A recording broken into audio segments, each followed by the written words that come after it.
Welcome to this episode of Carly Talks. But as a wise man once said, you don't learn anything whilst you're talking. The secrets of this existence whisper to us on the wind if we have the ears to hear. The nature of this illusion flickers and jives, carving itself onto the proverbial cave wall, an evident sigil of light that reflects back at us what we project at it. The alchemy of lead to gold, the transmutation of the physical to the metaphysical, the journey of matter to spirit, Jacob's ladder for those that have eyes to see her to climb. It is almost as though two templates are communicating with us right now, both vying for top spot. We hear them both. The true Edenic template of creation versus a hijacked overlay that seeks to enslave, the inverted veneer of corporate doom. Cheery, I know. My guest today is a seeker, a pioneer of the labyrinth of his own mind, a stalwart of the hero's quest. And as it says in the script or scripture, when you know, tell others. So I want to welcome back to the channel the effervescent Joey Phipps. Joey is the author of the Book of Wonderful Suffering. My copy I have, here. And the creator of the YouTube channel Library of the Untold, where, well, the untold gets told, the hidden or occult gets exposed, suffering gets transmuted, and at an amazing nearly 100,000 subscribers shows he does this in a way that no one else does. His esoteric content, from script to music, from creation to edit, is his and his alone, never regurgitated and authentic and as talented as it gets. As I said in our last chat, his bookshelf is almost as impressive as his synapses.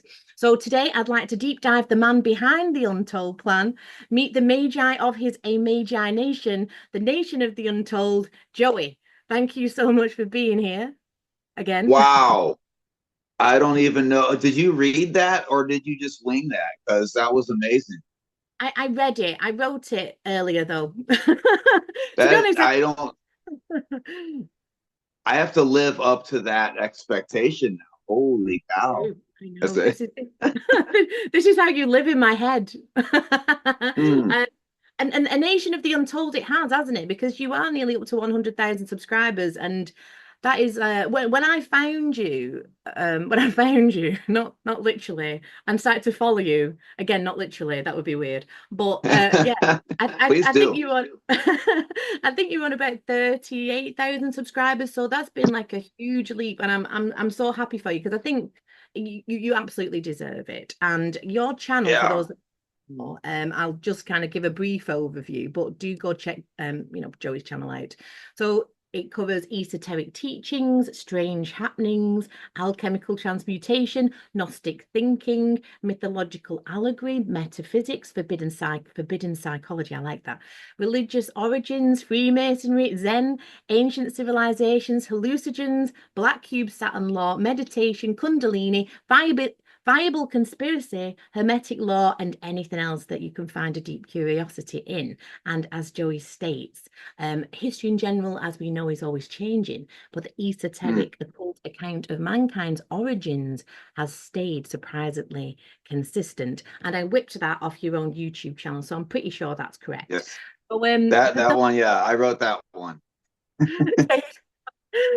so you've come like such a long way, and it's going at such a speed, isn't it? And as I said in one of my again ever long-winded intros, and I think it really is due to the quality and the authenticity of your content, because you're not just kind of watching other YouTube creators and peddling and pushing something together in a a fancy shiny way. I mean, this is like you just briefly flashed your, and I should say your bookcase quickly at us, your bookshelves, which again I find yeah, it's very impressive. But again, you kind of you really genuinely have a passion for this knowledge, and that's what comes through. And then the music that you put to it, you play every instrument and create it yourself. I mean, I'm not even blowing smoke up this guy's ass, honestly. You really do need to go and check out the channel. But Joe's going, okay, how do I follow this? But there's such a an authenticity and creative element to what you do, as well as the knowledge.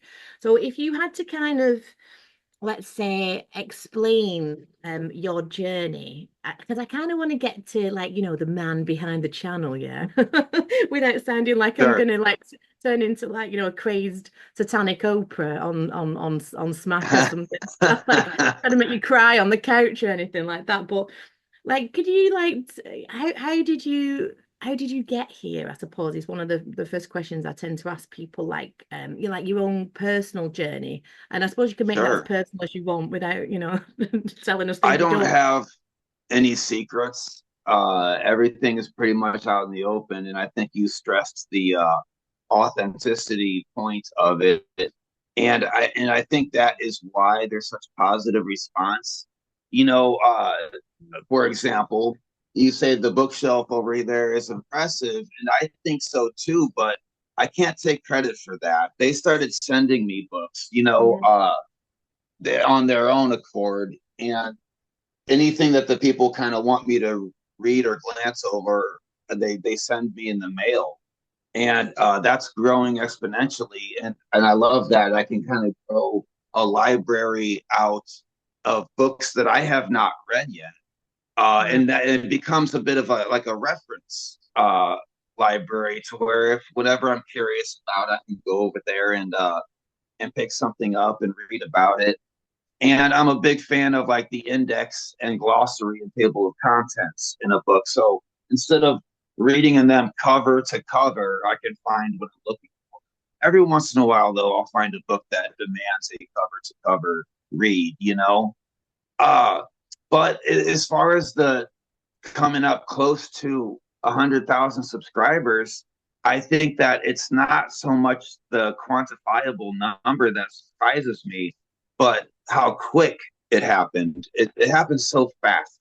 The channel is about a year and a half old, and now it's like past that tipping point to where I mean, I guess the only way I could run it into the ground now is if I was to do it manually, you know. But it's become If so you were to far if you were to do reaching. a what was it? Sorry, to do a If I was to do it manually, I could run it into the ground. oh But right. it doesn't seem, because a lot of YouTube channels, if they get loose on it, it'll fizzle away and start to fade. But the Yeah. response to this has become enormous, and I feel like now I'm kind of just playing a small part in the whole thing as a whole. There's a podcast getting started called Echoes of the Atrium. I don't think it's out yet, but it's a podcast about the channel, and that's crazy. And it's wild. So they'll be watching my videos and doing commentary on it. And Oh, one of them is Nicorical from her channel, and another person from the Discord. I don't know much about it yet, but I can't wait to see it. But wow. you asked me about kind of the origin of everything, and it's funny that you asked that because just recently, um, so when I was in the third grade, there was a girl in my class named Stacy, and she was Scottish, and she had her grandparents come out from overseas to talk about the Loch Ness monster, and that was the first time I had ever heard of anything like such, Yeah. uh, like a dinosaur possibly being alive today. Of course, at the time, I was obsessed with anything dinosaurs, bugs, like you do. But what's crazy about it is that the channel went everywhere, and that girl Stacy recently sent me a photograph of that time in that classroom of her grandparents speaking, and I'm in the photograph. No way. So because of the far reachingness of the channel, I found what possibly might be a snapshot of the first time that Joey learned that humans don't have everything figured out, even though it's some people might consider the Loch Ness monster whole hypothesis to be whacked. That's not really the point. Is that there was a spark that took place. I was like, wait a second, there is mysteries in the world that we don't have figured out. And she sent me that picture. I was like, dude, I need to share this. I haven't shared it yet online, but I found that to be fascinating. And I was just happy to see that I wasn't picking my nose in the photograph. That was that was very handy. But So that was 13-year-old Joey, I suppose, then. And that was something that you can kind of define. like points in your life, can't you, as well? Like, or little moments like that that at the Yes. time perhaps didn't have the significance that, obviously later on that it does, So, I mean, did you come from quite a traditional kind of family background? Did you kind of what was your family life like back then? Like, so that kind of sparked your interest in things like, obviously you do, don't you? You start to, did you always feel like you fitted in, or did you always feel kind of like a little bit of a misfit or an Oh, oddball? A lot of people, we all kind of report that, don't we? Like, something's not quite right, but I can't quite put my finger on it. And then that Loch Nessie moment for you was like perhaps the beginning of a, hang on a minute, things really aren't quite as they seem. And that might be your first little piece of evidence, but right, right. Well, I mean, I had no, I've never fit in, and I think that kind of goes without saying. In fact, I'll go as far as to say that anybody who's watching this, who is part of this kind of esoteric community, might say the same. mm. Um, but I've always been overtly curious about both dark matters and name drop there for you, and also anything that is outside of the box or cube, I might infer. And but I mean, as far as I growing up, I I remember when uh, I was kind of thrust into a Jehovah's Witness uh, churchy type cult thingy as a place to be taken care of. And it was really rough. My sister was brought into that as well. And I can't really go into like what all happened within the confines of that church, but it was bad. And Mm. it was like what you might the Catholic Church times 100, except with them, the Jehovah's Witnesses is even more dangerous because people who speak out, are find themselves in particular situations. But it was brought to my attention very early on that beliefs are very limiting and very dangerous to the psyche. The moment that you hold a belief near to your identity, you are really restricting yourself and your mental health to a pigeonhole that will consume you. And whenever you desire something outside of that, you'll try to suppress it, and it will come out outlandishly as darkness, the sexual urges or violent outlashes. Whenever these Jehovah Witness people, I'm assuming whenever they would have thoughts that they didn't like, they would press it down as hard as they would because they fear scrutiny by their peers. And as you know, with the Jehovah's Witnesses, if you're caught like even talking with people about other belief systems, they'll cast you out from their community, and they won't be allowed to talk with you. It's really crazy and Wow. really sad. And these people are not allowed to explore their own minds and their own ways of individuation. It's completely banned for them. And even though it's particularly bad in that organization, I mean, it's also there's driblets of that in the scientific community. They have a dogma as well. It's quite the opposite end of the spectrum. But that's kind of what's going on, is that it's all the way this or it's all the way that, and no one's allowed to look on the other side of the fence. Because science nowadays is no longer really science, because if you ask me, the definition of science is to fuck around and find out, explore the human experience and what happens in the world, and you collect results, and then you put those results together and you form a hypothesis. But now in science, if anything is outside of the material dogma, they reject it and they change their controls to adjust the outcome to become what is possible, because they have a parenthesis around what they find that is possible. And if Yeah. their results come out to be something impossible, they start over.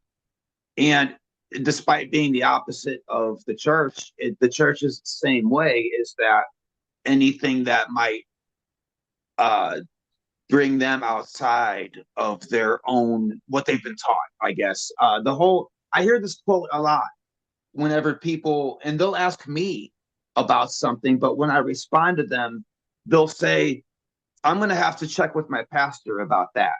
I'm like, hey, man, check with yourself first, you know, or God forbid, check with your Bible, because your Bible might be oceans different from what your pastor has been telling you.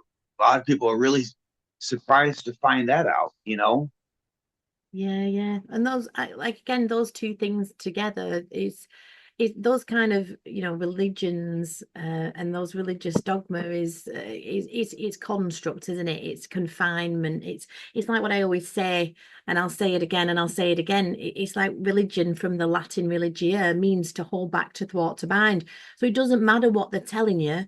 They're telling you with the word. So all religions are to, to confine and restrict us, and certainly, when you study the history of, and I'm no expert on this, but of Jehovah's Witnesses and the Levites and all these kind of little churches, they all spring from the same pot, I'm afraid. So no matter what it is, like Yeah. you say, the answers, as we know, check with your pastor. Well, like you say, check with yourself, because we are, the kingdom is within, and we are gods as much as there is a creator. It's as above, so below, so within, so without.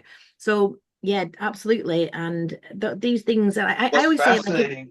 yeah, go on. Oh, I just wanted to hit that point real quick. If you get a really, really old Bible, Yeah, they they are okay with a lot of the religions that are forbidden from these very specific religions. So if you take like an ancient Bible from the 1800s, you're going to wow. see Egyptian art, Babylonian art, Sumerian. These are Egyptian pillars, obelisks, Jewish Kabbalah. It's almost as if all of these different particular sects of Christianity are all split off into different factions just for the sake of being split off. Yeah, Because when yeah, you get the original old Bibles, it's all of that stuff used to be one thing. And yeah, right now what we're fighting over is over which copywritten version that your pastor likes the best, which is fascinating to me, because in order to have a copyright, so you got the King James NIV Bible, all these different Bibles. In order to have a copyright by law, and you probably know this better than I do, 10% of the content has to be different in order to have a copyright.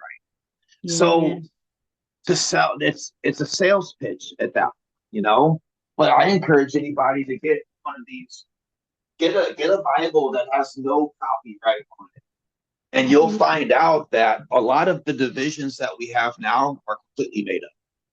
Yeah, yeah, yeah, yeah, and obviously that's the main tool of those systems, isn't it? Like you say, it's like how they give us different banks to choose from, or how they give us different Yeah, supermarkets to choose from, to give us the illusion of choice, or the different gas and electric providers. Oh, I must be free. I've got these choices to pick what religion, but really we're just given these IDs or identities and personas, and we wear them as though, and as I say, unfortunately, the minions of the Matrix, or the agents of the Matrix, which can be anybody, unfortunately, who's not awake. And I don't really like that term, awake, as a party for the dead and yada yada yada. But it's like, yeah, if we don't, it really is for those that have eyes to see, isn't it? We can't kind of, it's all a construct. And if you're literally signing up to something that tells you they've got all the answers, that should be a right, massive red flag and an alarm bell in the first place, shouldn't it? You're in a cult. right.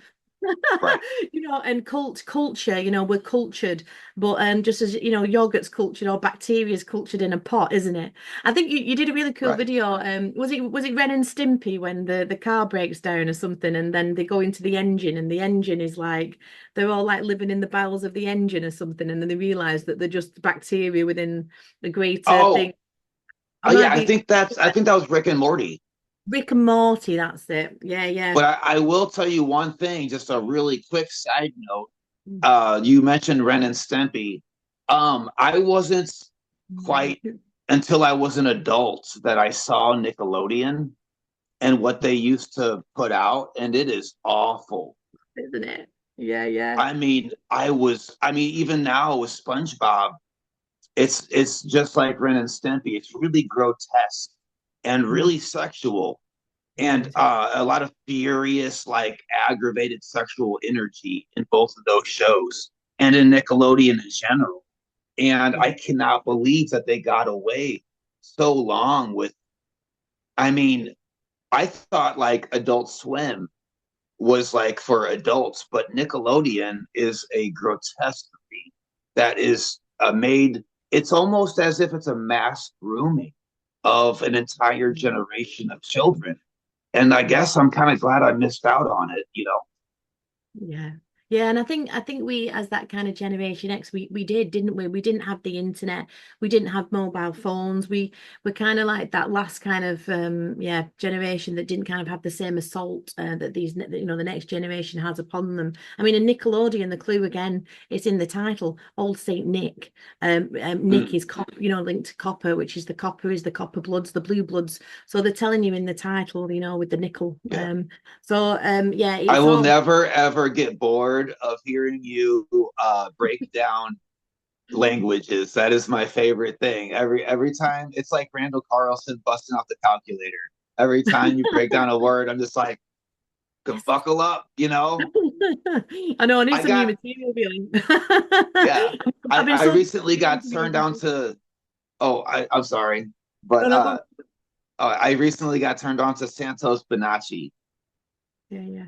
Yeah, Santos. Yeah, yeah. I mean, Santos is brilliant. I mean, especially his early work. Unfortunately, they took his channel down, didn't they? I think his YouTube channel had 200 odd thousand subscribers and they took it, What whatever. happened? Just because of the content, I believe. I'm not quite sure what the reasoning was, but it did go down. I mean, obviously, last time we talked quite a bit about the George W. Curry book, didn't we, with the chrism oil and the raising of the chrism oil and the Kundalini, and obviously all the meanings of scripture in relation to things being anatomical, etc. So obviously, Santos was kind of and is one of the daddies of that, and still is obviously. Well, I'll But tell you what, I saw the video where he broke down a lot of the esoteric astrology that has a lot to do with the measurements of the earth as being a sphere. And I'll tell you what, if had he just fucking said that the earth was flat like all these other people, they might have kept his channel up. But I'll tell you what, they it's how crazy is it now that Santos is as esoteric as you can get. I mean, really breaking it down. But yeah. people attack him for saying that the earth is a sphere. How did we get to this? Yeah, well, I'm with you because it's funny. One thing that I've learned, and it's been a huge epiphany for me, especially in relation to scripture, and again, all I can ever know is nothing. If we just stick to that, and again, people who Yep, are selling stuff, people who are telling you that they can help you ascend, all this fucking nonsense. But we yep, don't know anything. We don't really, because unless we right, see it for ourselves. But we obviously we can have that internal alchemy and we can have a good grip on things. And as I say, pull that proverbial thread. But yeah, I yeah. think it's very cool. Health. We've got the Taurus field, the Bible. I think we actually live on in a sphere, like on like it's an eyeball. Straight. There's a great video by a guy called Enter the Stars. I don't know if you've heard of him, Joey. He's got a big Mm. following on YouTube. Some amazing videos he does. And he did this one, that the straight is the gate, narrow is the way, obviously, like, let's plug Joey's book and Joey's wonderful book of beautiful stuff in here. It is a really, really good book. But the sigil of Lucifer, as you've got, put in your book, it's how we kind of perceive light, isn't it? It's the exact same shape as how we kind of perceive light and then project that out. Um, And yeah, it's just absolutely fascinating, isn't it? Like to think that, we perhaps don't. I think it's all things at all times. I think we kind of live in an eyeball, like in the eye of God, and it's perhaps that shape, so it's flat yet it's spherical. I think it's all of it, and the hilarity is that they get us dividing and arguing about if it's Right. flat, and if it's this, if it's that. When That's actually, that's the point. I think it's Right. all things. Yeah, and that's 100% the point. I think that it doesn't matter the shape. We got bigger fish to fry. Yeah. You know that It's a that's the perfect lie, idea. though, isn't it? Maybe it's what we Well, all yeah, perceive it to be. yeah, and well, that's everything is objective. The more I look at it, the more I see that there's no islands. There's no even an island. Even the metaphor doesn't work itself because it's connected to the ground underneath the water. There's no such thing as absolutely objective things. There's only relationships. So when you divide a community that might be on the brink of making the world a better place, like the esoteric community, you can divide them easily by the shape of whatever it is, and take that little thing that doesn't necessarily matter, and you split them up that way, and you make 100 million videos on that which don't get banned, which I find to be fascinating. Santos Bonacci loses his channel for saying things about religion. David Icke loses his channel for saying that some people might be reptiles. And you ask, why did those channels get taken down? They say, well, because what they're saying is objectively false. But then there are a million flat earth videos. Yeah, Those yeah, are allowed. And in fact, they're encouraged. And yeah, that for me is a huge red flag. To me, like I said, I I don't mind if people say that it's flat. I'll talk with them, and I'll converse with them, and I'll explore the idea. I'm not against it. I don't. That's not my point. My point is that they split us up, and it's clear. I can't say anything about Mars without a slew of comments of people cursing at me, telling me that Mars is fake. And I'm like, dude, I'm talking about mythology here. When I'm talking about mythology in Egypt, Mars comes up. They saw it in the sky and they made personifications for it. It yeah. has nothing to do with the comments that people are leaving so often about. And by the way, it's only 1 out of 100 comments. So I'm not bitching, but they are there. And it does become a bit of an interruption to where the discussion will come to a screeching halt whenever that person enters the room. We are no longer making progress. So it's like, please, by all means, add to the conversation with your hypothesis, and I can't wait. But whenever you curse and send death threats and point your finger and say, stop right there, throw it in reverse and start over because of this thing that I found out last week, just stop it. Yeah. It brings me sadness to see that well, it's not a new hypothesis, but um, it's dividing the community of light bringers, and there's other things to cover, and by the way, for the record, and I'll let it go at this point, the biggest accusation, the finger pointing they use is, I can't believe you listen to anything NASA says. I don't. NASA is the biggest embarrassment that's ever happened in US history.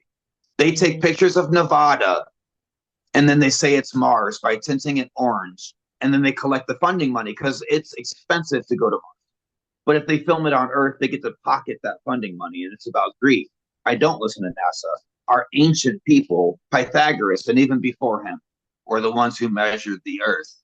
And that's who I'm going with, not anything that NASA is out spilling, which even the word NASA, if I'm not mistaken, is Hebrew for deception. I might be wrong, You way but ahead of that's me. not. Yeah, yeah. Deception to deceive, yes, absolutely. So, and it's like what I say, it doesn't matter what they're saying, for you shall know them by their fruits, another scriptural reference. It doesn't matter what comes out of people's mouths.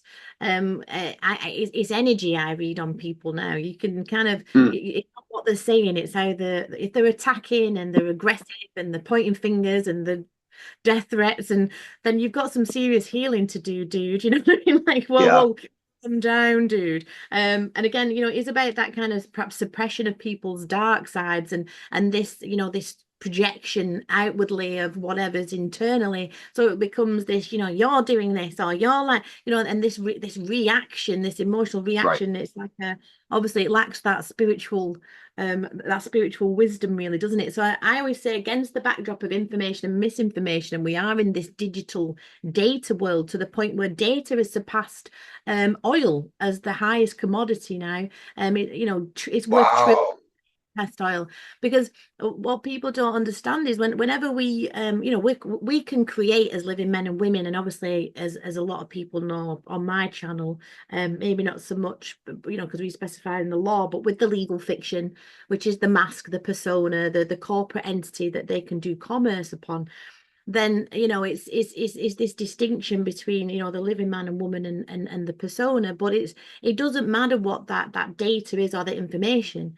right, The clue is always in the decoding of the title or the word. They're telling us all the time. But yeah, so say, because we create, say you create an amazing podcast, but we upload it onto YouTube, so as soon as we put that onto YouTube, that means that they own it, so they, all that's your cookies, all this tracking, everything, and it's worth trillions. And for one example, for people to get their heads around it, Amazon earn more from our data and than they do their traditional business. Like, that's how big it is, mm, because we are putting our creative elements. It could even be your dental records or your doctor's records, but when we put them on their corporate servers, they then own it and they share that data. They right, make off it, in that digital age. So it's all the yeah, deception on, as we're beginning to find out, as you kind of, like you do, Joey, tell the untold. That's what we do. We shine that light onto it, don't we? So right, right. that said, before I lose my thread, because bear with me, I'm very brain foggy this week. In fact, You I'll be don't putting a seem couple of like it. videos. I'll be putting a You couple of seem videos out sharp, this week. sharp as a tack over here. You say you could brain fog. Oh my goodness.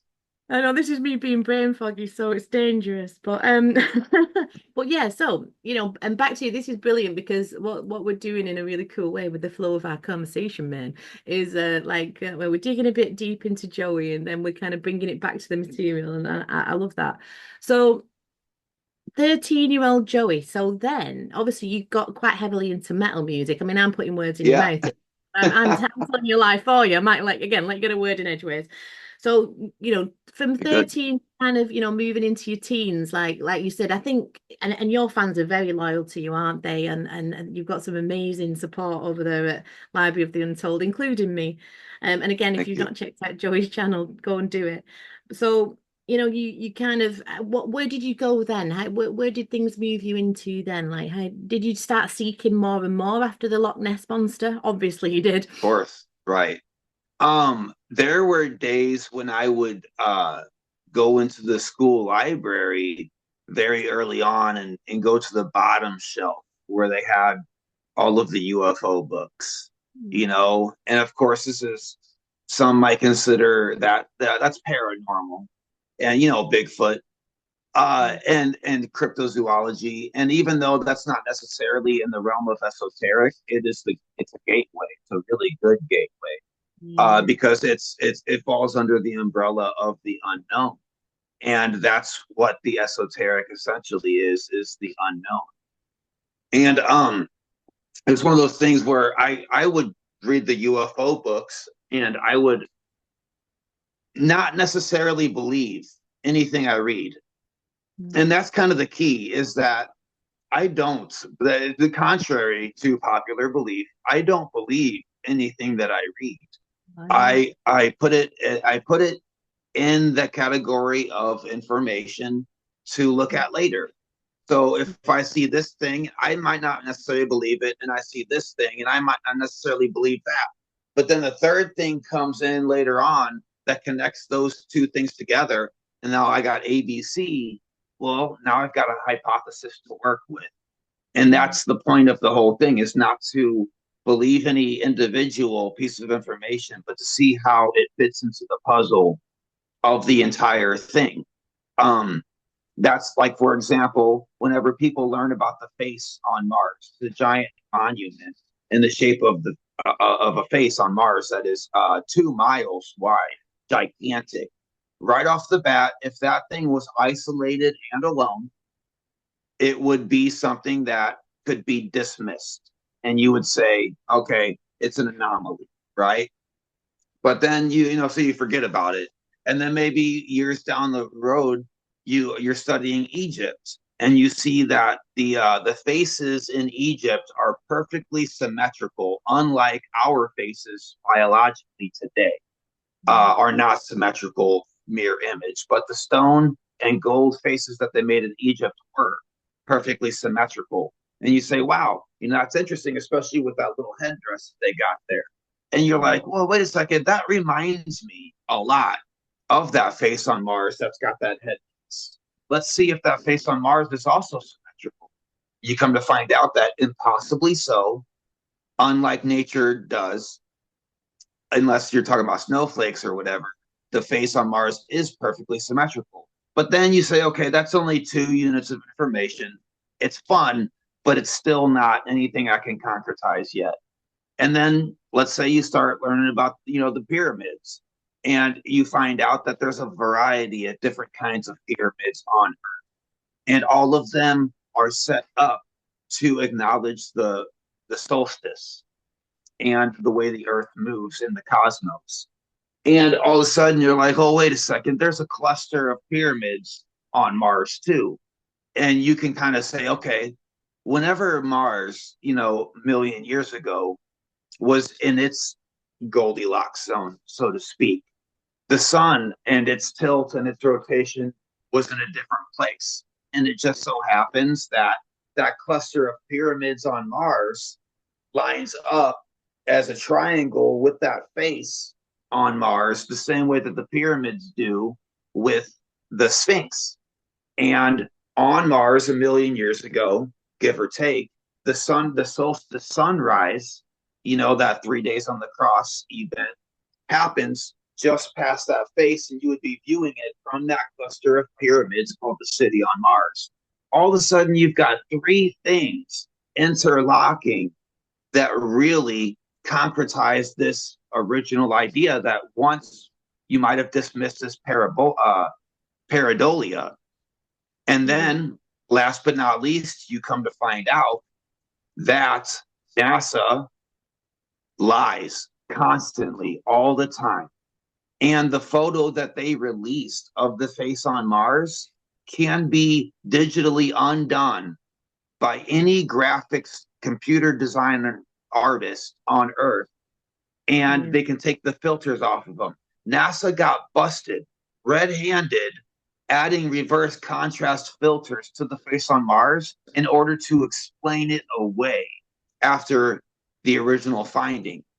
That was the smoking gun for me to say, okay, I don't like having beliefs because that limits my ability to learn new things. But I have 4 things in a row here that are impossible coincidences that tell me that there was a civilization of people on Mars a million years ago. And by having that new little nugget of information, we can see things on Mars a different way. And we can connect that now to mythology. Mythology has told us that the personification of Mars has always been a god of war. And now we see these grand canyons on Mars that are eviscerated, gouged out of the surface, that dwarf the Grand Canyon on Earth, that are rigid, and they look like lightning bolts. And you say, well, NASA says that used to be water. Well, NASA once upon a time vehemently insisted that there was no water on Mars, no life on Mars. There couldn't be. But after we find these giant gouges out of the surface that seemed to be nuclear detonation or some kind of plasma, electricity, they switch their story up. They say, "Oh, okay, fine, there was one, but it wasn't from a nuclear detonation, that's for sure." And then you remember that their whole idea is to deceive, and anything that they release, they try to backtrack it as fast as they can. People like to see that NASA deceives people and say, "Okay, the whole thing was fake from the get," and it's okay to think that, but you can take a telescope if you've got the loot, and you get yourself a good telescope, something that costs about $5,000, and aim that sucker at Mars, and you can see that it's a planet there. You know, those things weren't made up from the get. So there was a civilization on Mars that might have been human a million or so years ago, and that's absolutely fascinating to me. But there's no way I could have come to that conclusion, which is a loose conclusion, until I strung together all of that information. I didn't see the face and say, "Wow, that looks like a face. There must be aliens." I Yeah. had to store that in the Memodex in the file cabinet, find a new piece later, and then connect until finally you can put it all together into a video, which I did, Yeah. called Mars Face Speaking, plug. Yeah. But yeah, I think that's how beliefs, and not to use, that's how data should be treated, not as beliefs, but as information. Yeah.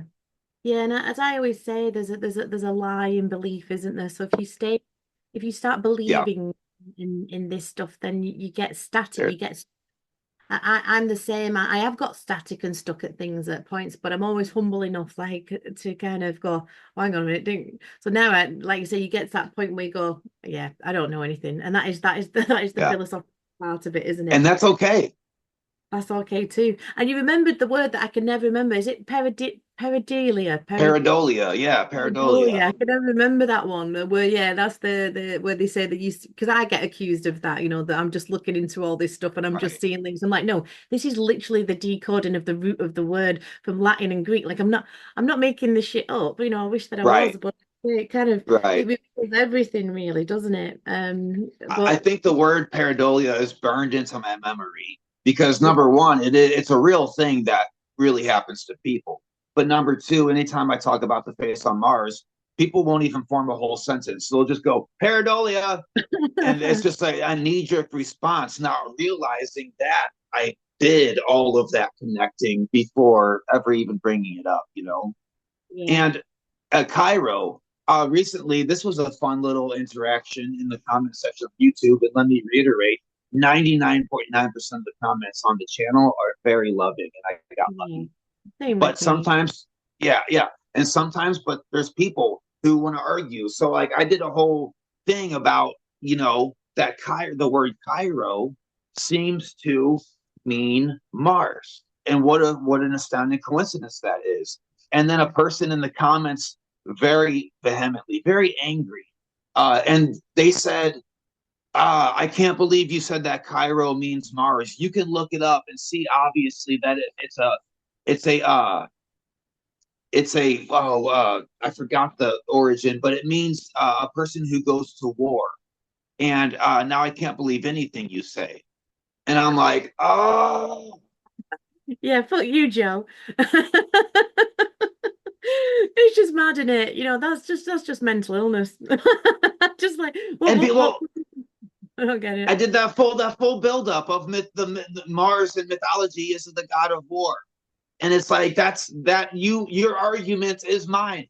We said the same thing. Yeah, and I'm the same, like 95% to 99% most of the time comments on the YouTube channel are lovely, but you do get the odd ones that are right corkers, but I think you get a Right, thick skin in this game, don't you? And you learn to kind of either just ignore it or laugh or right. something.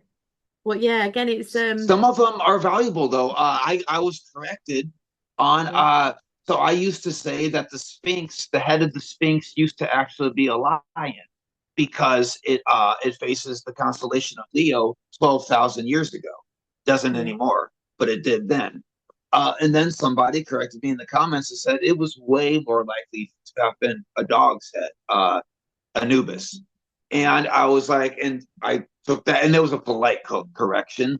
And then I got into Robert Temple a little bit and saw his hypothesis on it, and that the Sphinx most likely was a dog's head, and it was surrounded by a moat, which is where all that water erosion came from in the first place. And I was like, dude, I was like, that is a really good unit of information. And I said, thank you, you know? Well, then that's it, isn't it? You know, like I say that some of the comments in my comment section, I'm like, wow, do you want to come on the show? And we even had a guy come on the show who just kept commenting in the comment sections. Because, like I say, I'm ever so humbled to learn some of the comments, like massive, huge deconstructs of words that they give me. And I go, wow, you know, people who know way more than I do. I'm just like, say, I just say it online. I'm just gobby because, you know, I don't know, you know, when you know, tell others type of thing. But like you say, the main thing is that what that keeps you humble is that it's always shifting and changing. And therein lies the quest, almost to the point really where you know you can get to a certain point with it, but you do really have to kind of go within, don't you? Like say the NASA Yes. thing. I mean, it's so ridiculous now. If anyone's still believing that shit, I mean, everything they do is CGI. Why aren't they showing the real Right. images? And then they lost the technology to go to the moon. They just lost it. And then have you seen the images now of them, you know, with the landline ringing up, you know, and who's filming that guy? And it's all just basically like Blue Peter. You might not know what Blue Peter is. It was this show where they made stuff with sticky back plastic and tin foil and stuff. And it's a show got this Blue Peter Noted. kind of thing that was supposed to have left the Earth's atmosphere. It's like that you might have been able to pull that off on black and white telly, you know, like in the 60s or whatever, but no one's buying it now. Like seriously, come on. So Right. what are they hiding? You know, what are they so desperate to hide? And that's the fun part for me. As we see what's going on in you know at the moment out there, it's like the scrambling and you know it's like they are desperate to you know get us into this next level of the narrative and the story really because as I in Right. my opinion you know I always say that you know that's why the language is so important in the beginning was the word because it's the story and the narrative that moves consciousness and that's what drives us you know this is why you get in the legal system or in alphabets you get characters that's why you get characters in films and plays that's why you get statutes and acts in the law. That's why a judge passes a sentence because it's all to do with words and how they've, you know, imprisoned us with words. So I suppose and as you know, like we say with Manly P. Hall, when you learn the symbols, you learn their codes and you learn their words. It doesn't matter what they're saying to you. You can look at the movie as much as you like and give it as much Right. energy as you like. But really, until you kind of go and do that internal alchemy and you deprogram yourself, you debunny, as I say, and you know you remove that brainwashing etc and so on and go through the oldie long dark nights of the soul etc then you know you really are just stirring at the script Right. and I think we are creators. It goes back to what you said, Joe. I genuinely believe even to the George W Curry stuff with the chrism oil I'm like hang on a minute I am a god.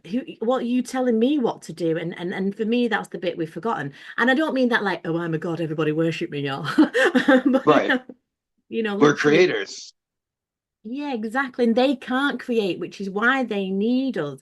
That's why they're shut off from source and we're not. I mean, it goes back to, I was going to ask you a question.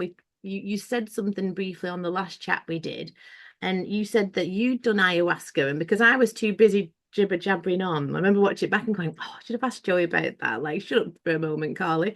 Um, because I've done ayahuasca a couple of times, and I do genuinely believe we did a really interesting podcast with Tony Sayers about how it just takes you to the astral realms, really, and that the astral realm is a realm that's worse than this realm and actually it's not somewhere where you want to kind of stay and there's all these different kinds of entities and stuff like that so there's like a big kind of there's two kind of separate camps standard about this with loads of different thoughts but what was your experience on it, Joey? Did you kind of Well, yeah it, well, so a quick correction, real fast, is that it wasn't ayahuasca, it was DMT, but we're ah splitting hairs at that point. But I do, I don't do it anymore. Uh, as uh, as Alan Watts said, when you get the message, hang up the phone. But I did in my heyday keep a DMT journal, Oh, of wow. the beings that I met and the messages that they gave me. And I mean, there's well over this one in particular was so life changing for me that I contacted the guy who does the album covers for Infant Annihilator. I described it to him. I had him painted, and there's me right Oh, there. wow. Doc Doc, and that is really good. He did a good job. And this particular being told me that he was a physical being, just like I am, but he lived so far out on the outskirts of the galaxy that it was a dissipant type of reality. And he explained about gravitation and how depending on how close you are to that mega black hole, reality changes, like the rules of reality change. And what Yeah. in whenever I had learned my lesson from this lady right here, I I went up into this series of cubes, and this was a really grisly, ugly character. This lady, and she needed help. And I wrote down my honest response. I said, "No, no, not you. I'm not here to see you. I want to see angels. That's why I'm doing this." And I got cast into this storm of nonsense, and it was a lesson well learned. So whenever I met this very grotesque being, uh, Yeah. I was kind and loving, and we danced. Like it was one of those dances where I was like, "Am I thinking or are you?" And it was like, "Yes." And and it opened up the blackness of space time of reality, and tonight Yeah. and to a veil that was behind it, and that was white. Everything was white, and I met this being here, which was even more strange. It was like doors and windows but Yeah. impossible to explain. Completely transparent, but I could see it. Um, and this thing tried to communicate with me too, but it was futile. I wasn't picking up what it was putting down. But Yeah. these beings have given me like charts on internal alchemy. Yeah. Uh, but the closest to ayahuasca. One time it tried to explain in quantum entanglement to me, which a physicist would probably read and laugh at, but that's just what I how it was given to me. Yeah. Um, I and that those last beings, the doors and windows with eyes, I've seen multiple times. It seems to be a particular Mm. species. That's a whole different account right there.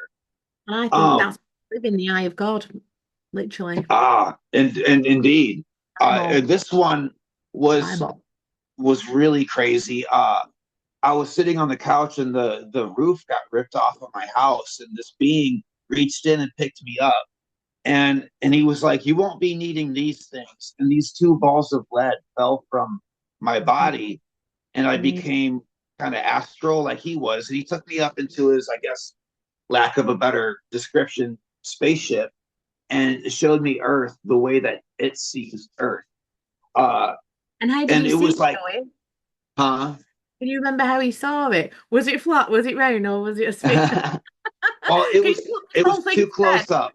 Right. It was too close up, but if I had to describe it, it would be Mm, like it was a digitized program. Like it was programmed a certain way. yeah. Um so this one was very gentle, very loving. I couldn't see this adult figure, but this child character was handing me, offering me this kind of toy that was living and breathing and morphing and everything itself. These plants all around were very strange. But the reason I busted this out is because you asked about ayahuasca. And okay, real quick, these guys were insane. And I think that these guys were the after I had this experience, I listened to Terrence McKenna, and he described kind of Hindu, Asian reptiles that lived on a different planet that he conversed with. And I was convinced that they were the same species because I heard his story after writing and drawing this. Um, Mm. but oh my goodness, I could go on with this thing. These guys were showing me like the synapses of my brain and how they work a certain way. and in a metaphorical way where these aren't literally synapses, but they were adjusting these blocks of light in a certain way to make Yeah. adjustments to how my brain works. Particularly in this case was addiction.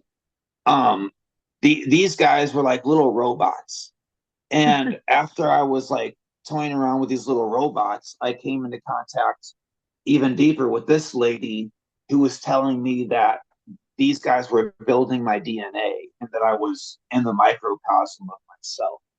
And she was pointing to these Nope. like building blocks of reality, these little wiggly guys that a nice lady from Norway told me years later, recently that these are like these genetic codes that are sent down from the netter. Uh, and she got very elaborate with that. Oh my goodness, this one, and this one in particular, I forgot that I had done the DMT, and I ran into this old friend of mine, and he was purple. First I was watching these kind of Dr. Seuss characters. They were super busy building reality, and they were getting aggravated with each other. Like there was this guy was being funny, but this guy wasn't having it. And as I was watching them, it was like if you go to the bar and you see your friend and you don't say hi immediately, you just look at them and wait for them to notice you. That's what he was doing. Very silly. And and I was like, yo, oh buddy. And I was back. I was back. It was like we used to sit at the crossroads of different dimensions and tackle people as they walked, as they went by on their journeys, just having a good time. And he was like, you're crazy for what you're doing, man. You are crazy for going in there like that. And I was like, what are you talking about? Going into what? He's like, you're obviously who he's talking about coming to Earth to learn the things that we learn here on Earth. But I had forgotten that I came here. I forgot that I was me. I forgot that I was here. My body Yeah. was here. I was with him. And whenever I came back, I was like, I had this realization like, what if my life, who I am, is there and has been forever? Yeah. No beginning, no birth. And this little nugget of Earth life is a blink of an eye, as if somebody was like, dude, you want to upgrade your soul? You should try this program because you will experience so much pain and so much pleasure in 1 minute that Wow. Yeah. your soul will literally grow. And that certainly seems to be what Earth is. Some of them are good, some of them are bad. I had a Mhm. digital artist create this one too. This one Oh, seems to be like archons. They were feeding off of negative energy, and I oh, caught them doing so. And whenever I caught them doing so, they turned to concrete and dust, like the damn Avengers movie. It was weird. Okay, here we go. So I made my own ayahuasca, which is don't do that, by the way. If this if is you put this, not financial or just general advice, guys. Okay. yeah, if you put this on YouTube, cut out that part where I just said that. But you Okay. can make it yourself. Yeah. And it's Syrian root, by the way, and DMT mixed together, and you make it into a tea. But that's not ayahuasca. Allegedly, That's allegedly, apparently, Joe. We allegedly wouldn't, we right. wouldn't know, of course, but this is just what So we've. right. So from that little nugget right there, cut that, but the rest of this tea. Okay. Um, I this was not so much a vision like the other ones. It was more of a gnosis, more of a download. Yeah. So I'll read this real quick, and then I'll tell you what I kind of conspiracized at the Got end of that. it. Yeah, you've got that kind of Taurus feel, like you like the core of an apple, aren't you? Yeah, and the Right. Taurus. Yeah. Well, In- this made me wonder if maybe angels, the way they're depicted in old paintings, the reason Building. they had big wings was because in 2 dimensions, if it's drawn in Yeah. 2D, it looks like wings. And then Yeah. as far as the halo, well, the concentrated amount of energy at the top of that torus, that spiral, could, if you're looking at it 2D again, it looks like a halo. So I Yeah. wonder if the angel wings and halo is basically a misinterpretation of the torus field that we all the magnetic field that we all have, that science once upon a time said was not so, but now has no choice but to realize that everything has a torus field around it, the earth to an apple to you and Mm-hmm. but this was while I was in this state, something was speaking to me in clear English, and it was saying, uh, you can do anything with no materials. Something from nothing is what you are and will continue to be extended. Play the small part and be the process, not the result. Moving forward, love and patience is the way, and the children are the key. By raising children with love, we are evolving the entire species up. Vibrations of the space between us is invisible to our eyes, but actually dense with life. Negative energy sticks to our lower vibratory material body. It cannot stick to light. Nothing can stick to light. And that is us at our core, our silent, still, infinite light at center. Find that place and find instant peace. Go through the negative, not away. We can illuminate the dark with only a little bit of light. And what I have written here is the rhythmic pendulum swing and balance. This is a 2D representation of a spiral. With each swing, it moves closer and closer to center. And I wrote this years before I actually discovered Itzhak Bentov. And it was another one of those things where something within that, what I would call Nosis, matched up right in sync with Bentov and the CIA studies, because it is a lot of people might know, the scientist Itzhak Bentov didn't disclaim it in his book. It was later came to find that he worked for the CIA as like a mental researcher, you know. And once they were done with him, they were done with him. Especially after he wrote his two books, "Stalking the Wild Pendulum" was the one that I kind of honed in on, and I can't recommend that one enough. But he is dead now, which led me to another one of my little conclusions, which is, if you want, which I've said this in the intro of my video, one of my videos, if you want zero bullshit literature, read the words of men who died early. You will not find anything better than the words of men who died early. Seems to be a trend. Yeah. But like I say, they don't want that kind of getting out there, do they? They want us in that proverbial box. Don't be thinking for And, yourself now. And right. what's that? And speaking of the CIA declassified documents, anybody anywhere can go to FedEx right now for $15 and have them all printed up. And you can Yeah. have them on your coffee table. Mother-in-law comes by for brunch.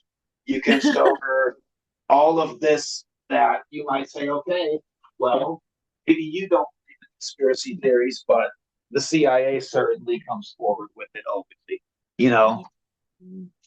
And that's that kind of, and no offense to anyone's parents or step parents or anyone, but well, just generally talking generally, it's that kind of level of ignorance to where people, it's willful ignorance at that point. People don't want to know, because you can say that, you can have those files that they've released that you've got there, that is the evidence of it, and they don't want to look. It's that, no, Right. I'm not having.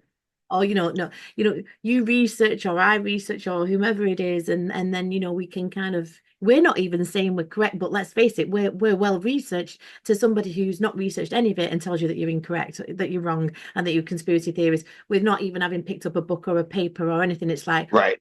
okay, well, we can kind of see what's going on there. And then there's this, all you then get is that emotional reaction, like, me, Right.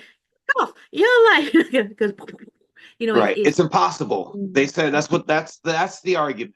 The biggest argument against things that the CIA has already found out: telepathy, remote viewing, um, mm, anything of the occult sciences. The yeah. simple one and only argument is a short sentence, two words. It's impossible. That's what they say. It's impossible. Mm. And a lot of things are impossible. Me talking to you through this digital device right now is impossible. It's magic. It is. It You is. know? It is magic, isn't it? It is. It's like, and again, but because it's accepted by the powers that be, put on the TV and normalized. Like the internet would have been magic at one point, Right. but again, it's normalized, isn't it? Like flicking on a light switch. And I think you mentioned something about the Egyptian pyramids and them having moats, and what we're Yeah. kind of revealing on the podcast at the moment is certainly like England, Ireland, and the British Isles would have had these waterways which would have powered these, huge buildings, and we're revealing all this kind of lost, hidden knowledge that's coming back, isn't it? Like through people like you, like dare I say me, my little channel, but with like we've got Neil Bentley, we've just had a guy called Stephen J.D. Beatty who basically, literally, I mean, it's absolutely mind-blowing, that basically all the biblical stories came from the British Isles, and the evidence that these guys, basically like say Neil and Stephen, just guys on the ground who studied this for 25 years plus, just like you with books and books and books. And I mean, I'm bad enough with papers and books and but I keep waiting for Neil to pop up on your screen right now and be like, it's from Ireland. It's all Ireland. Everything came from Ireland. And I love that guy. But on every single one of my videos, he very lovingly leaves if a you're comment loving that says, controlling you, Joe. if you want to dig deeper into this subject, then you need to study the origin and history of Ireland. That's where it all started. So I was really hoping whenever I released my video Esoterigen, which is Yeah, literally about the primordial first cause, like the first happening uh, yeah. Was it in Ireland? of mind becoming right, that he would pop up and be like, if you really want to learn about the first happening, the Big Bang, you need to study Ireland because that's where the origin of the universe happened, was from Ireland. So, Yeah, yeah. That's it. Don't piss those Brits off. We know. We're the Holy Land. We're not looking having it like. right. But I yeah. have been wanting to do a deep dive. I really do. I want to do a deep dive into the whole history of Ireland because it really has been covered up by the stereotype of beer and drunkenness, and it really is rich with a lot of history. This particular book right here that I've kind of been messing with has a compendium of different authors.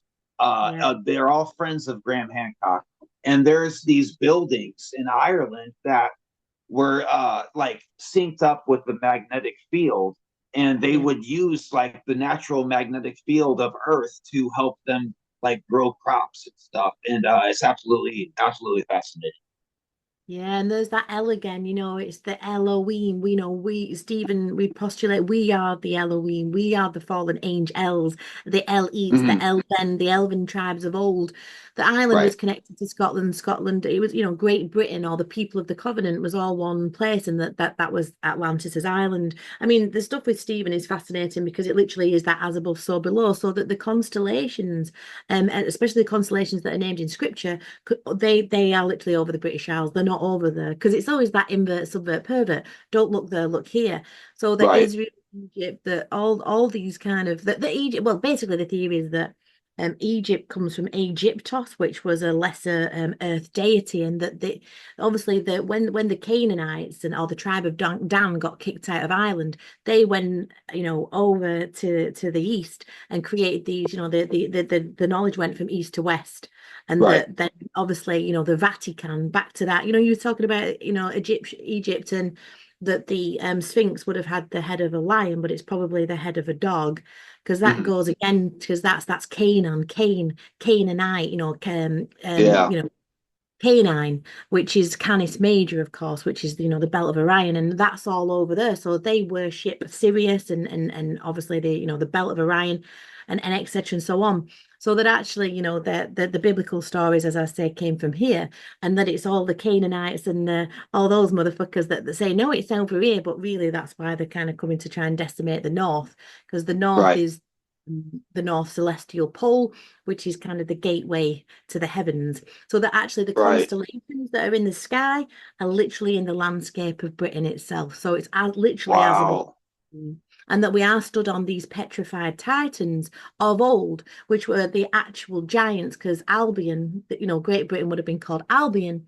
Albo comes from Albo, meaning white, which is the White Walkers, or the offspring, the Nephilim, of the offspring of the fallen angels, were the Nephilim, which Wow. had this RB1 gene, which gave them white skin and blue-eyed and gigantism. So that's why England, literally, or Albion, literally translates to land of the giants. But not only is it the land of the giants, it's actually made out of the petrified remains of giants. Like, it's like, Whoa.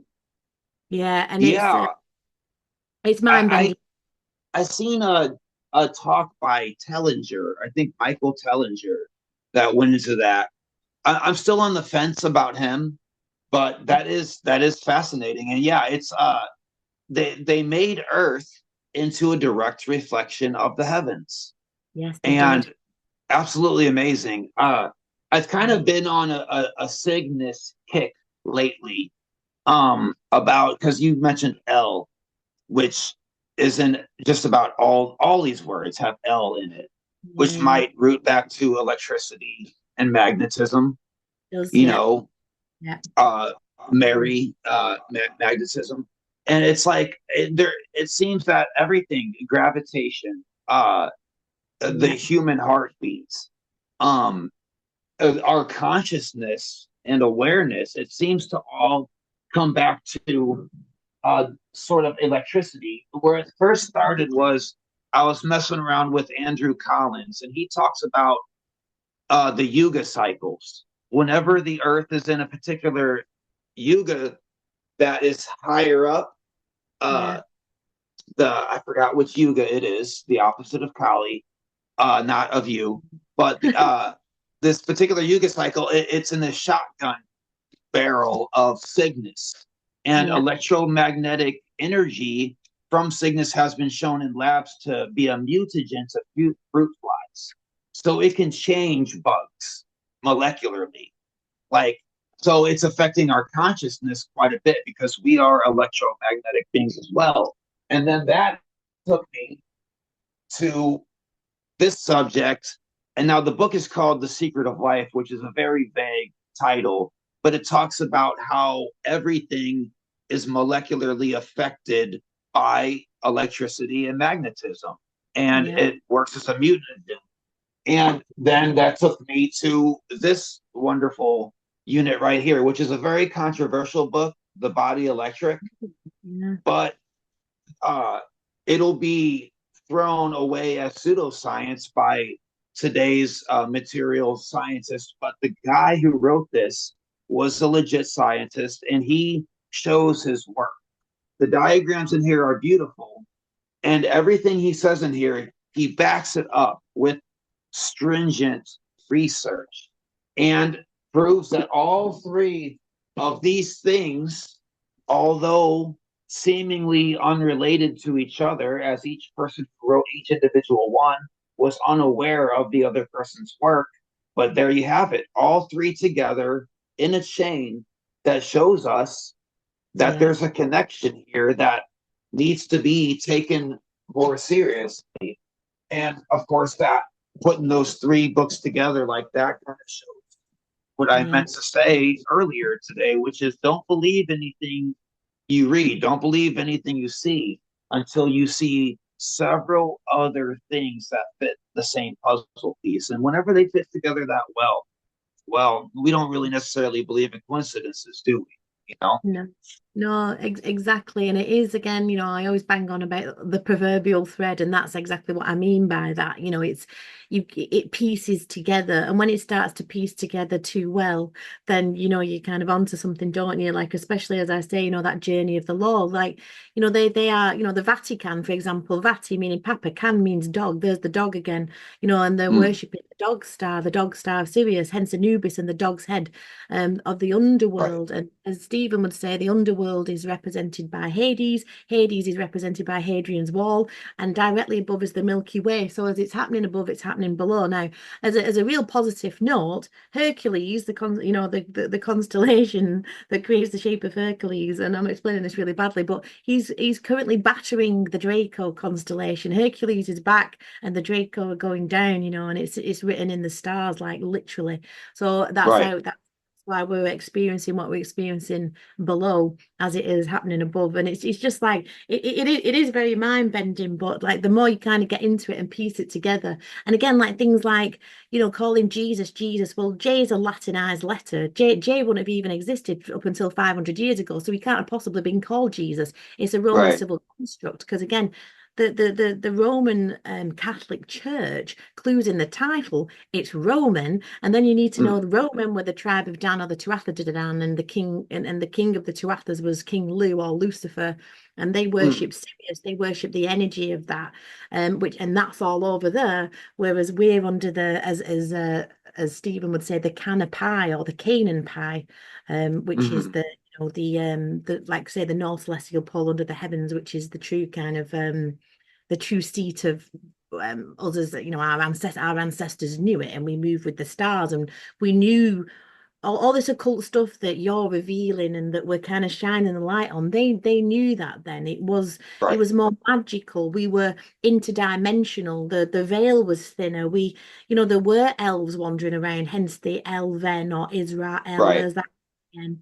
There were good elves and bad elves, and then it goes back to, Scottish and Irish free, right masonry. And I mean, it's like I say, it's a huge puzzle. And the Jews, the original Jews wouldn't have been called the Jews, because remember there was no J. They would have been the Yews, or the yew tree worshippers of old on this land. The Druids, basically, who allegedly, now I had this weird kind of, I was a bit tuned in, say no more. Yeah. I, Sure. I woke up and I wrote something in my diary, as you do.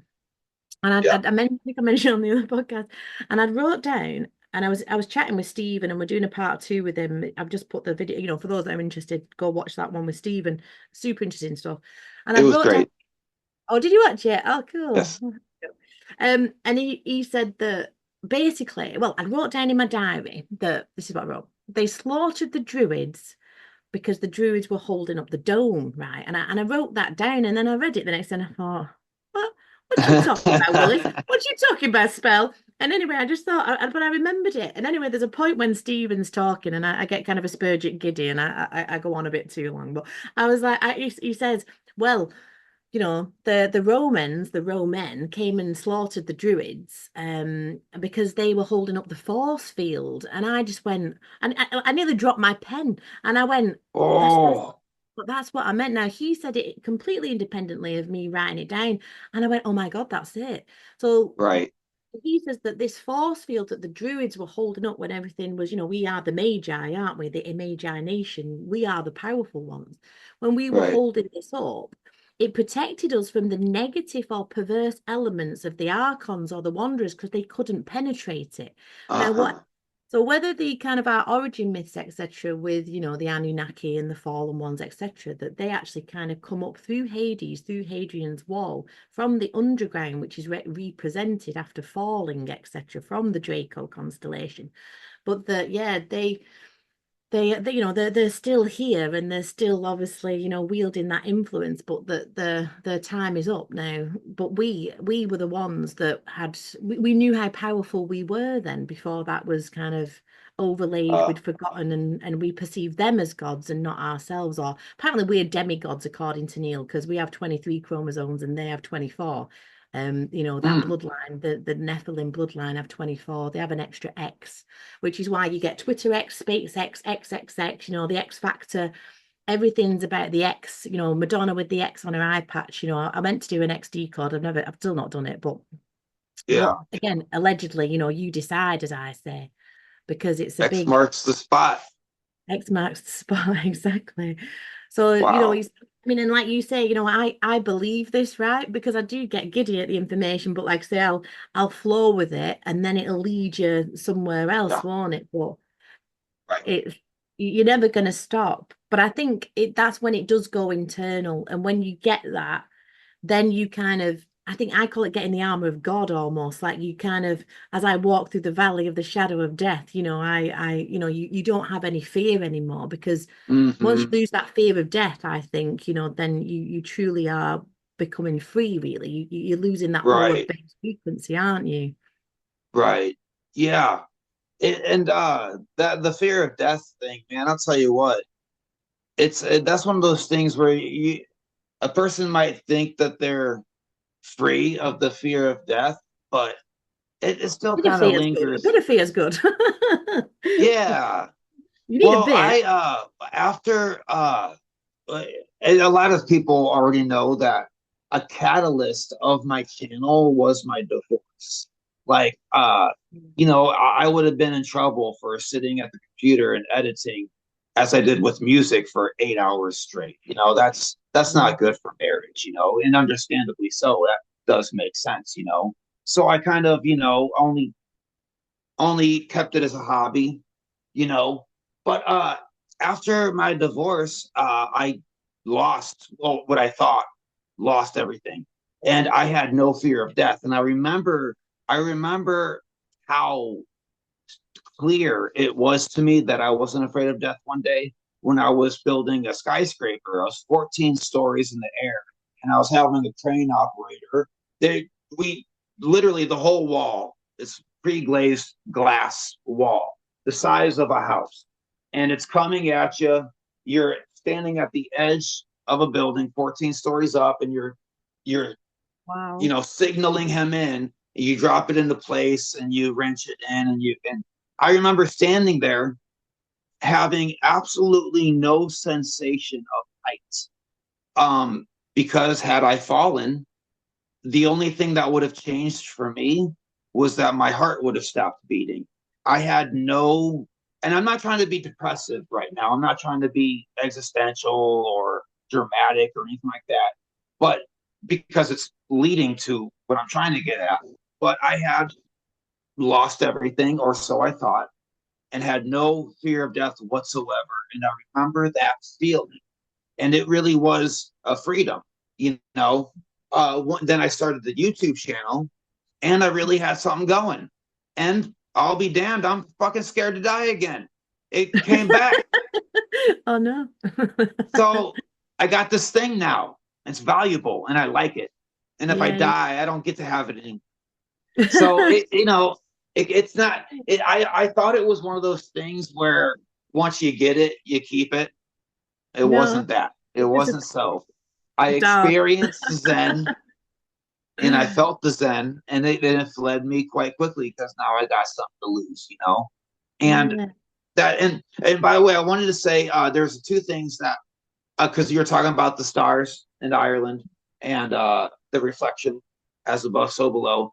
It says in the Bible that the stars were meant to be signs and signals to mankind. And this is the same Bible that Christians use that whenever they hold it and say that astrology is pagan and witchery and stuff like that.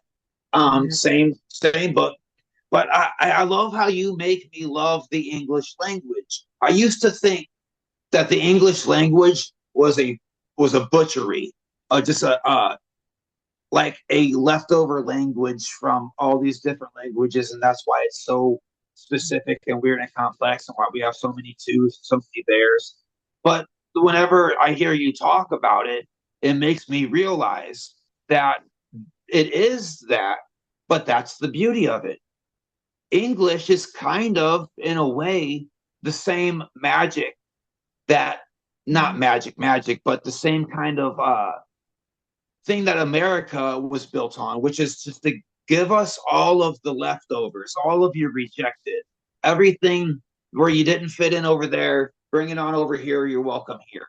And even though I know English was long before America was founded, I guess from my point of view, it's kind of got that magic to it. It's all of these languages combined loosely into one.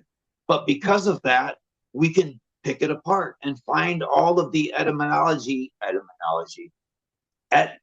et, the Et- etymology, whatever it is, Etymology, yeah. etymology of these I think it's languages. And Paridolia. Yeah, as I'm celebrating the English language, I fail to use it simultaneously. But it is amazing to see you decode these languages, and it reminds me that English isn't so bad after all, because it's connected to all of the other ones, and that is just wonderful. And sure, maybe it doesn't have deeper meanings like Greek, and sure, maybe it doesn't have the numerical dualisticness of Hebrew. Sure.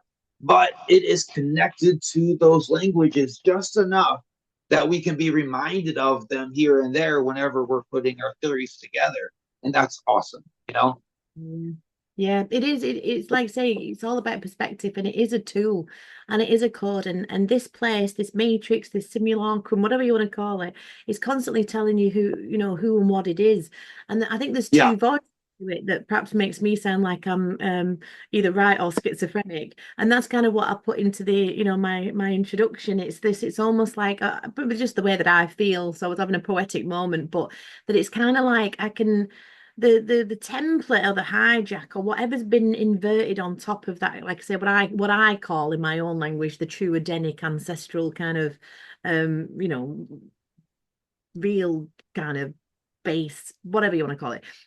This thing's kind of been overlaid on top of it, and it's almost like I can hear both. It's like this one's going Mm, near at me, and and there's like a whisper of being called home, and there's like a whisper of it's like my DNA is activating, or we only use 4% of our brain. Something's going on in my brain, and it's opening up, and if you allow it to speak to you and move through you, as it would have done, like for perhaps our ancestors thousands and thousands of years ago, who were screaming at us to kind of wake the fuck up, probably, no doubt.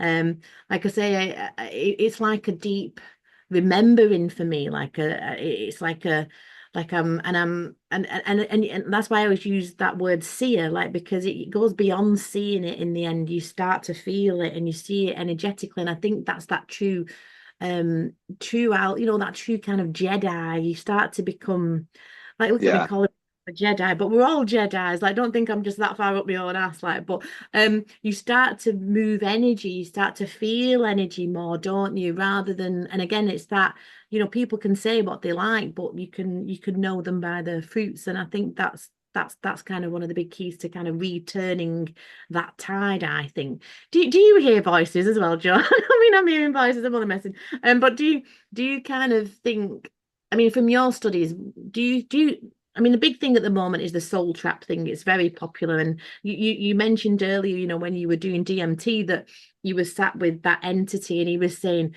you're a crazy bastard. What, you went in there. And I Uh-huh. kind of have that memory of that, I got told that we were galactics and the call was made from this place for help because the Yeah. dark on it was so grippy. And we all came here, but only they call it in the Law of One. And I know you've heard of the Law of One. I'm sure a lot of your viewers have asked you to kind of cover things about that. I studied it for 10 years. I was a lunatic for the Law of One. And it says that only the foolhardy and the brave would come to this place because who would risk millions of light years of advancement of your own soul development? I'm there flying around in sixth density, a light body, woohoo, having Mhm. a brilliant time creating my own worlds and doing all this.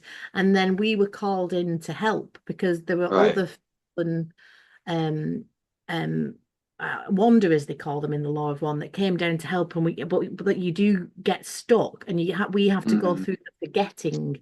We Right. have our minds wiped on incarnation. But I mean, who knows? Again, what do you think? Yeah.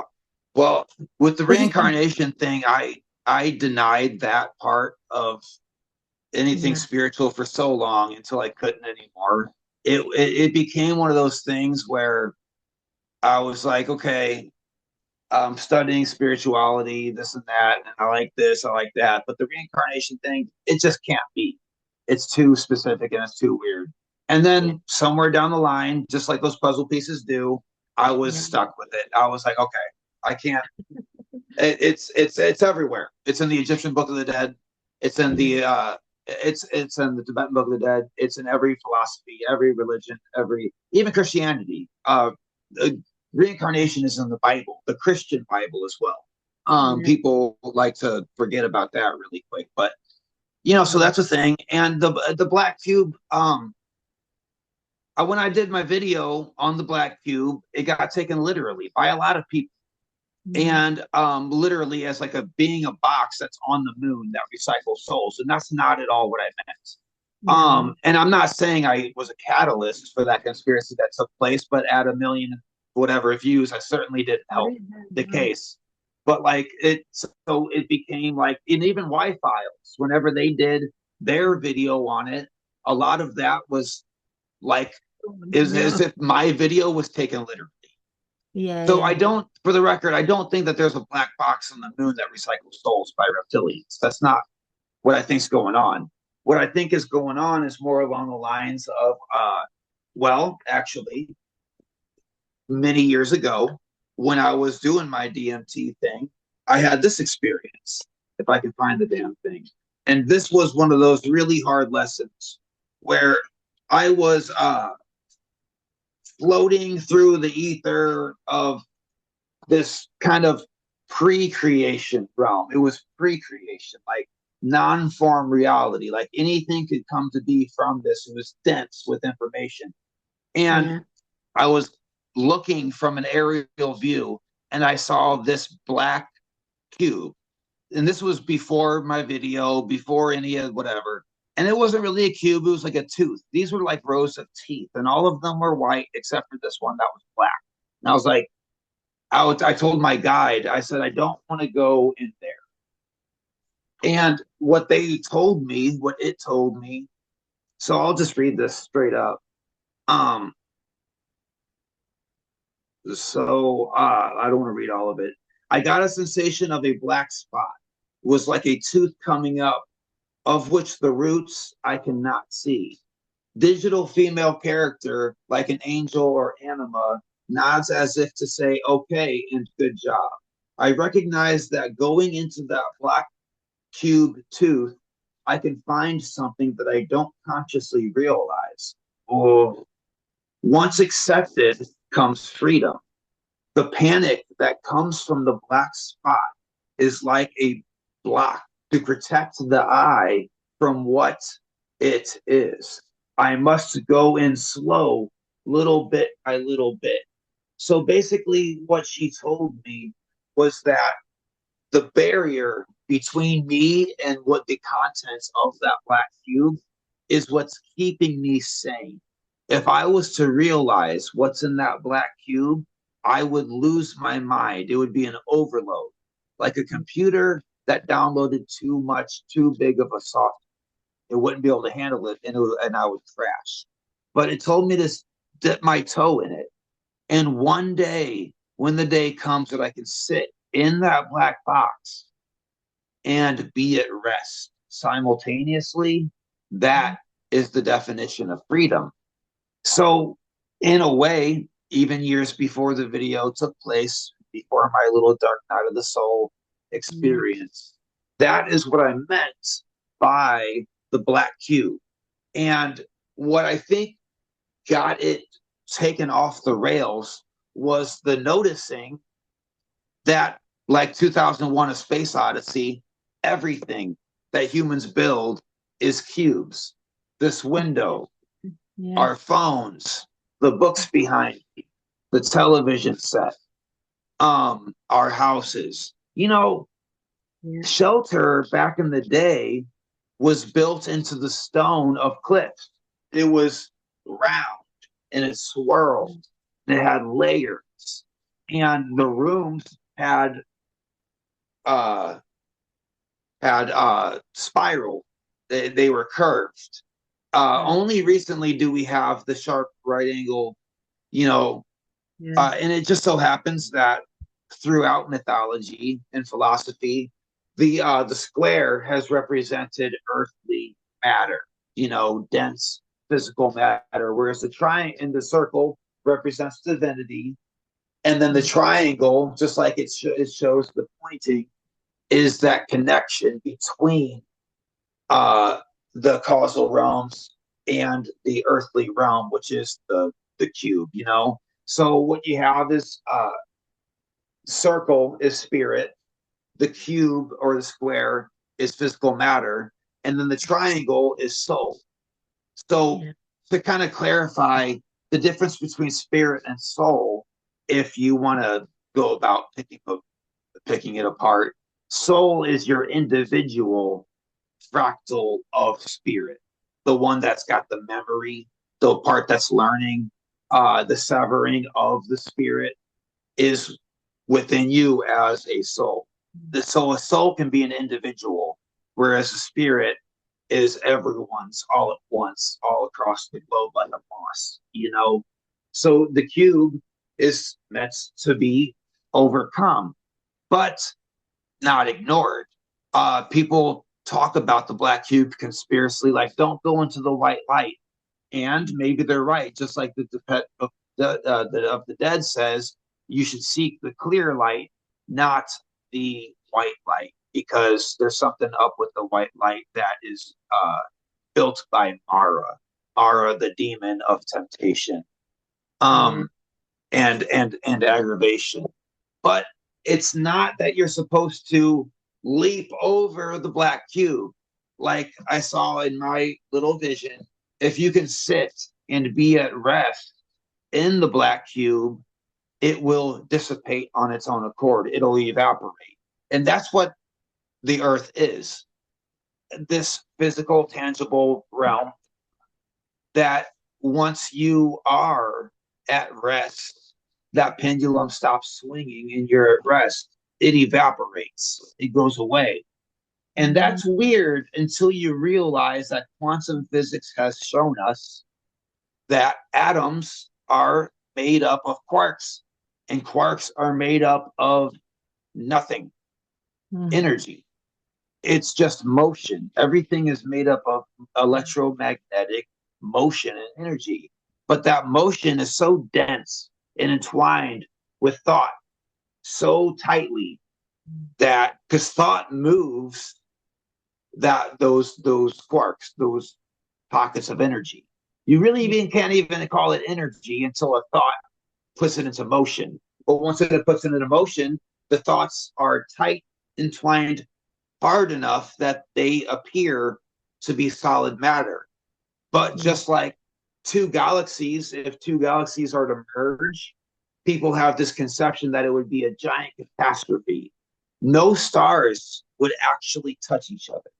No planets would actually collide.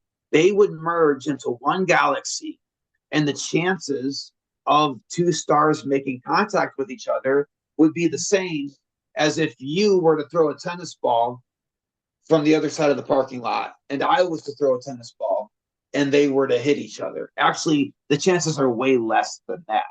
Mm. So, in billions of years from now, Andromeda and the Milky Way galaxy will merge, but Yeah. we will be safe. Nothing will change for us except for our view of the Yeah. Milky Way galaxy, which I can't believe I'm going to miss. That's going to be awesome.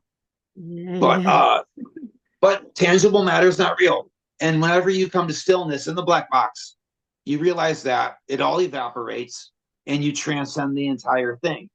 So it's not like a reptilian is grabbing your soul, thrusting it into a black cube, taking it out, giving you forgetfulness, and then feeding off of your energy again. That's a literal rendition of what I think the deeper meaning is, which recycling is your reincarnation. You get to do it. You get to take that class. You get to do it over and over again until you can rest in the physical, tangible matter. And you're doing it to yourself. We're feeding off of our own negative energy, perpetuating our own reincarnations. It's not an outside force. We have reptilians in here, right there. It's called the amygdala, Yeah. the fight or flight response. We are the reptilians. The reptilians are in the mirror, and they're not an alien species that Yeah. is conspiracizing with our government to keep us enslaved. We are that, and we will continue to recycle ourselves until this reptilian part of the mind is no longer in control. And sorry for the long-winded response, but it really does No. take that much Yeah. to Yeah. get to No. that point, you know? Yeah. no, I agree. I suppose, like, I always think it's like I say, I've just got this thing on me at the moment. I'm like, it's all things at all times. So it is like, it's like if we think that there are lizards, then there are. But it's also, like you say, it's this allegorical, like you say, the amygdala, the lower base frequencies, the lizard mind, the lizard brain, the free, blah, blah, blah, and I just go, it's all of it. And I Right. think again, the game is to stop playing the game, in it, in the Yeah. Sega Saturn Cube. That's why Right. it's actually got on it the little, not, it's not a joystick, the little pad. It's got on it a triangle, a square, a circle, and an Yeah. X. And then so Yeah. it's on the game port itself. I mean, I've got a guy coming on next week called Lawrence. I've actually forgotten his last name there, Lawrence. I just know him by Lawrence.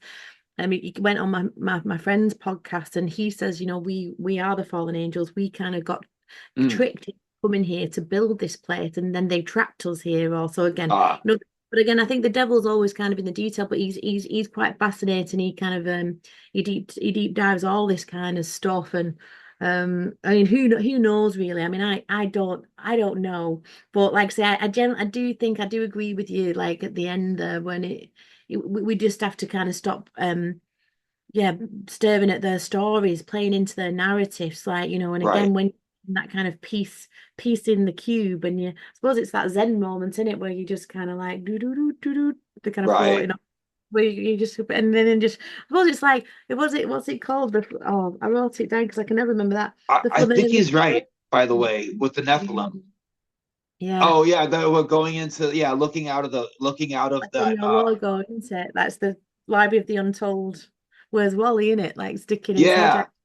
Once you And stuck they, your yeah, they the firm, he's looking out of the firmament, which is another thing that I think people head. are, taking literally. But your friend Lawrence, who is talking about we are the Nephilim, is very interesting, and a bit of a synchronicity for me, because I'm working on a video right now, and I have a theory, and I don't know if it's a new theory, but I haven't seen it yet. But I don't want to I don't want to delve into it too much. Explain. But the video is going to be called Esoteriception. Yeah, It's kind of a sequel to Esoterigen, which is esoteric origin. But Esoteriception is esoteric inception. And right. I'm reading this book called Whispers, The Secret History of the Spirit. And this J.H. Brennan guy is not an esoteric occult guy. He's a Mm. fiction writer, but this was his only nonfiction book. And it's basically the history of spirit influence on humanity. This particular author does not believe in the spirit realm. He doesn't think so. What he is studying is the human belief in spirits. Now, Yeah. this is where most people in the esoteric community would put the book down, because the Mm. guy they're reading doesn't believe what they believe. This is my bread and butter right here. Something that this guy believes different than I do personally. This is where I'm going to get my juice from. Now, he doesn't believe in spirits. He studies our reaction to what we think the spirits are. So Right. in the book, he brings to light that people used to, in ancient Sumeria, we used to talk to spirits on a daily basis. It was not a Mm. supernatural happening. People in Sumeria, for example, would speak to statues, Yeah. and the statues were made to speak to us. That was the importance of having statues. The mouths were open, and sometimes they had wide open eyes. They would get their instructions. Even the king did not move a finger unless the spirits spoke to him first, Yeah. until the time of Hammurabi. There was a time about 12,000 years ago, in the time of the Sumerian king Hammurabi, that the spirits stopped talking to people altogether. This can be corroborated if you Mm. read The Secret History of the World by Mark Booth. They have very similar titles, and I don't think that's a coincidence, but neither one was aware of the other one's work. But Yeah. there, the statues quit talking, and everyone noticed it at once. It's in cuneiform, it's on papyrus, it's in Greek writing, it's in Hebrew, it's on Egyptian hieroglyphs. all these societies were kind of overlapped at a certain point. And it's acknowledged that, oh my God, the statues quit talking to us. And like the term, where is my God? Why has he forsaken me? Is derived from that brief moment in history that is so brief that we forget to write about it in history books. We think it was a gradual change, but the spirits quit talking to us. And my hypothesis, I should preface, right after this Sumerian king, the time of Hammurabi, noticed, and everybody noticed at once that the spirits stopped talking to the statues. Immediately after that, we started building pyramids, impossible architecture that was a reflection of the heavens. We had knowledge of cosmogony that would be impossible for a human being to have. I don't think the spirits left. I think that's what it looked like happened. I think they moved from the statues, cut the middleman, and came directly into us. And I think that we are an entire world, a civilization, a universe of these spirits. And that's what our personalities are. And I think that was the birth of psychology. The difference between being primordial man, one with the earth and instinct, hunter-gatherers, whatever, to having an ego and a self. We think that all these spirits, that whatever you want to call them, plasma, if you will, inhabits us now instead of the statues, and we call it the I. I explain it way, way more in the video that's coming up soon. It's Esoteriception. It should be out in 3 weeks.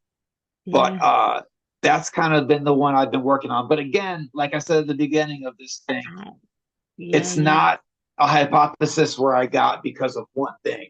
It was all of this shit strung together that I was like, oh my God, they think the spirits left. Spirit is a word, but so is plasma. And I think that plasmatic sentience is real, something that I just got yelled at a lot in the comment section of YouTube for a short that I just put out. People they're really mad about that. But there's a lot of evidence to show that plasma is sentient and aware of itself in a different way, in a way that's completely different than we are conceptualizing. But we have bioplasma within us. And I think that might be housing these entities that we once called spirits, but now we call the psyche. But it's, I could go down the whole rabbit hole. No, I find it fascinating, and it's like you say, that's what I love about your work and your channel and the videos. It's like you know, it's not just something that you just regurgitating with just an opinion on it. It's something that is you know, threaded together by, you know, authentic, awesome research, and it you know, it shows in, you know, the people that have subscribed, and it's just getting bigger and bigger and bigger and bigger, which is it awesome. Takes time. It does. Every video is years in the making. Every video is years. It's not like I'm doing this subject and I'm going to move on to this subject to make this video. Every video is an amalgamation of all of the previous videos, all the way back to the Saturn video that I swear I'm never going to live down for the rest of my damn life. But like my videos on my channel, like as I've moved and I've grown and I've shifted and I've changed, it's like it's just a journey, innit? And in your sharing your journeys, I share mine. It's like I always liken it to being a stand-up comedian. You know, you start off. I started off a bit shit. I'm getting better at interviewing. I'm not the best. I'm not probably the worst. I don't know, but you know, it's a journey for me as well. So people, I always say to people, bear with me. You know, it's just like you like it, brilliant. If you don't, just turn me off. It's fine. I'm not offended. You're easily one of the best hosts I've ever had, as far as having an interview or a podcast, whatever word you want to call it. You are easily one of the most well-rounded and well-versed people that I have seen in both being able to respond to people and what they're saying, but also lighting a fire within me. Whenever you say something, it opens up an entire avenue, as you have seen a couple times now with these little rambles of mine, is that you have a really good way of being a host where you can open up a person to realize things that while they're speaking, they might not have realized previous to talking to you. So keep that going. I think, yeah, oh, thank you. That's very kind. I'll take that. Like I say, it was funny in the early days, and like you say, I do listen to the comments of people because I can take constructive criticism. It's like Right. the big one was like, "Yeah, shut up, Carly. Let your guest get a word in edgeways." I was like, and I do admit it, and I've said I'm it quite guilty a of few that too. times now. Because I was so Yeah. used to being interviewed that interviewing is about sitting back, it's about listening, it's about kind of Right. steering the ship a little bit more, and obviously adding a little bit of interest in your two pence. So, but again, it's like a whole new skill set, and it's one that is still developing, like I say. Right. But yeah, oh Sure. well, thank you so much, Joe. I mean, we've not nearly gone for 2 hours. I mean, what were you going next? I mean, obviously you're about to hit 100K subscribers, so then you're really close. I think it was 95. You were over 95,000 now because I was having a nosy earlier. So you're due to get your plaque, aren't you? You get your official YouTube plaque. And are you doing this? Can you do this full time now, or is this still kind of because it takes so much time, doesn't it? People do not Yeah. realize that, and that's leaving the research and the study. I've gone slack on that because I've just not had as much time. Especially interviewing for the podcast, you turn into a bit of a lazy researcher because you get these amazing guests on who've kind of done 20 odd years of study for you, and they come and give you a beautiful meme. But you still, I Mhm. still love to go and do it myself. But yeah, Right. what's happening for you, and where can Oh people? goodness. Well, okay. I am in a spot where I can retire construction, but Yeah, I'm not yet because I'm scared. I'm very, very afraid. Um, when I was not afraid of death, I you had might the have feeling. retired already. But yeah, if my daughter's car breaks down, I want to be able to buy her a new one. Or if Mm, my she wants to go to college, I want to be able to supply that. So I'm still working. But as you said, mm, these videos take 8 hour shifts. yeah, yeah, And you're I now I'm to a point where I take off work. I work about 2 weeks a month now in construction. wow. Okay. And the owners of my shop have been really, really cool about it. And thank God for them. I'm working at a really good shop. Midwest Glazing is part of the 513 Glazers Union.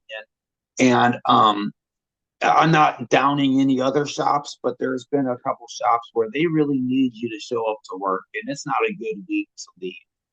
Yeah. This shop has recognized what I am doing and embraced it and understood that this has become something that I will be having to do, and I don't have a choice. Yeah. I don't, and when I say I don't have a choice, I mean that literally. It keeps me up at night. If a video wants to be finished, it won't let me sleep. The first time I experienced that was when I was making the video Systems of Control. I made the entire video in one sitting, and Wow. I didn't have a choice. I had to take a break from it and go to bed. And when I laid my head down, it wasn't a voice, it was just no, no, get up, don't even do a premiere, finish the video and put it out. It has to be done now. And I was like, oh. So I go wherever the video takes me. Like the singer of 21 Pilots once said, don't ask me about the songs. I don't write the songs. I just go into the studio and it Yeah. works through me. Mm. Trying to say it's divine or anything woo woo, and I'm not trying to say I'm channeling. I'm not saying none of that. I am saying that I can take a day off of glazing and not blink, but the videos will not go without being finished. It won't let me do it. So whenever I am not working, I wake up at 5 a.m. and I do an 8 to 10 hour shift on the videos, whether it's writing or Yeah. right now esoteriception is done and I'm just adding the pictures. So I'm going through Pinterest or taking scans. This book in particular is wonderfully illustrated, and Mm-hmm. I'm scanning pictures from it to Wow. add to the videos. Yeah. Oh, I lost my bookmark. No, no, where was it? All right, Like an but aspergic nightmare, isn't it? I'll find it. I remember where I left off. I can look at my dog ears, but so that is there it is. To answer your question, yeah. So right now I'm where I can do it full time, but I'm scared. I can get on YouTube and say, okay, guys, I just retired and I'm Yeah. doing this full time now, 8 hours a day, and now I can pump out a video a week, and they will take care of me. But I don't want to be that guy. I don't want to ask for anything. And a lot of people have noticed I'm the only YouTube channel out there right now. I think I'm assuming, but I think it's a safe assumption. I don't have sponsors. I have not interrupted any of my videos with a 60-second ad in the first 2 minutes Yeah. because you get enough commercials from YouTube, and that's where I make my money, and from donations from people who appreciate the fact that I'm not interrupting my video by saying, and today's sponsor is lemon tea. Um, so by doing that, I've kept a lot of my authenticity that way because people know that the YouTuber talking was approached. They don't use that product. You know, if I get sponsorship from a book company, I'll do that, but that's not happening yet. I do Yeah. get a lot of offers from underwear companies and headphone companies, stuff like that. I've turned them all down. I got offered a Underwear. thousand, yeah, underwear. Under Armour, yeah, I think it was Under Armour. It holds your penis and balls inside of a separate sheath made of silk. Ooh. And I was like, wow, that's really neat. I'll even buy one. They offered me $1,000 to talk about them. And I was like, I even thought about it. How am I going to work that into the script? I forgot. It was like the Mars video. I was like, and when you realize that there's a face on Mars, you might shit your pants. Hopefully, you're not wearing Under Armour underwear where you. I, Shit I your even underarm pants. I wrote it all out, and I looked at it, and I when I went to film it, I didn't film it, and ever since then, I have not taken one sponsor, and I hope to keep it that way if my people continue taking care of me. I'd rather get sponsored by books, but that doesn't Yeah. seem to be an avenue right now. But hopefully that'll change. But now you asked about the future. I would like to open a bookstore. That's what I would like to do, a Mm. physical bookstore Mm. called Library of the Untold. And Wow. I want to have a section where you can get coffee and tea and kratom. And you can get all jacked up on kratom and go read books or whatever and hopefully buy them too. Yeah. I would like the bookstore to be online, and I would like it for it to be a book club Yeah. Yeah. online. That's kind of what I would like to do next. Yeah. But as far as the immediate future goes, people are asking if I'm going to write a follow up to Book of Wonderful Suffering. I do have one planned out called Book of Unbelievable Truth, and then Book of Unbearable Speculation. It's going to be like a 3-part series, but I can't concentrate on that yet until the videos are taking care of me full time because Yeah. working on the videos after coming home from work is enough. Yeah. And then Yeah. I gotta make dinner for the kids, you know. So there's a lot of things to come once I retire construction. But for right now, it's just the videos. But coming soon, hopefully, a bookstore, physical and online, a book club, and and a follow up to those books as well. And I I know it's gonna happen. It's just a Yeah. matter of time. And you bet your butt that when I get my silver YouTube plaque, it's going to be right here behind me in the videos if I'm not holding it right here in front of me the whole damn video. Yeah. Yeah. It's like really So good. I worked Oh, my ass off for it. And I believe in YouTube. Um, People are always talking about YouTube censors this, YouTube censors that. I ain't seen it yet. not me. I've had problems with Facebook. I've had problems with Instagram. Problems. I don't even mess with TikTok. None of that stuff. Yeah. I'm on all of those things as a parking space, like Twitter. I got a Twitter. It's a parking space, so no one can take on my identity, but it Yeah. is just that I'm not just placating here. I mean, I'm not sponsored except for what they pay me from ads. YouTube has given me no problem whatsoever. I've Yeah. had no shadow banning.